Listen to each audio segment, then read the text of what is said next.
Hello guys, আসসালামু আলাইকুম। আবারও তোমাদের কাছে আরেকটি ব্লগ নিয়ে এসেছি। এই দেখো, তোমাদের ভাই আজকে করলা আনছে আর কাঁচামরিচ একদম আবাতি কিনতে পারে নাই। কাঁচামরিচ কিনতেই পারে না, বিশেষ করে কাঁচামরিচ, টমেটো, তারপরে ভেন্ডি আর বেগুন, আলু এগুলা কাটছি। আর এই টমেটো দিয়া, বেগুন দিয়া, আলু দিয়া মাছ রান্না করব, আর লটকি সটকি বোনা করব। আর কালকে যে তরকারি রান্না করছিলাম ওইটাও আছে, ওইগুলো গরম করব।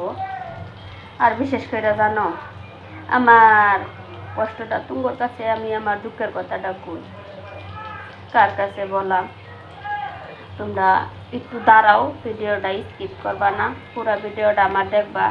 তোমাদেরকে আমি বলতেছি আমার দুঃখের কথা কি জানো, আমার শ্বশুরে আমার এই আমার আমার শ্বশুর এসে এই জীবনের জন্য দায়ী। কিবা জানো, আমার শ্বশুর দায়ী। আমি শ্বশুরে দায়ী করে যেতেছি। শ্বশুর কি আর বাংলাদেশে কোনো মেয়ে পাইছিল না? আমারই খুঁজে খাইজে আর পোলার লাগিয়া বাহরছে।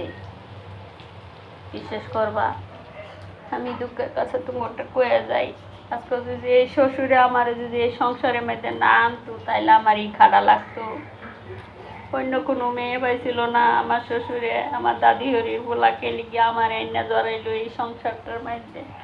দুঃখের কথা তোমার কাছে আমি কই। রোজা রমজানের দিন সারা দিন খাটাখাটি করতেও জামাইয়ের মন পাই না। শখের বসে আমার একটা সংসার আছিল, বুঝছো, এর নাম হচ্ছে সংসার। এই যে লটকি সুটকি বোনা করতেছি, আর আমার হৌরের ভোলা আর সারাক্ষণ খালি কো শুয়ে তাও বইয়া তাও খাও ঘুমাও। এইটা হচ্ছে আমার হৌরের ভোলা, আর কেউই নাই কর মতো এগুলা কথা, বুঝছো। এই যে এত পথ করতেছি, তাও কো আরো করো, আমার কো বন্ডি বাদে করো, করলা ভাজি করো, ডাইল রান্না করো।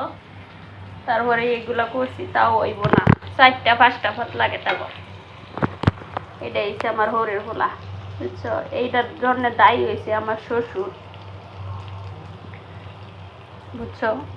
আমার যদি আমার শ্বশুরে খুঁজে খাইজা সিফা করতে না ধরে আনতো, তাইলে তো হইতো।